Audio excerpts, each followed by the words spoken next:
से पहले हमर अरथी उठा दिहे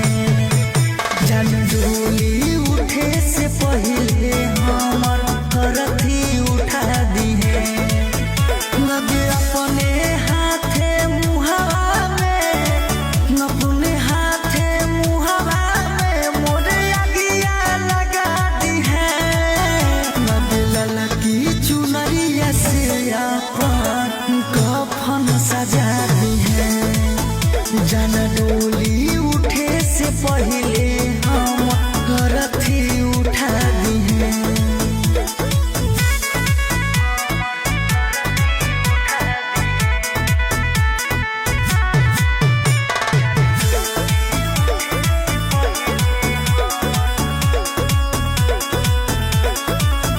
हमरा में की कमी हाल जे छोड़ देनी पगली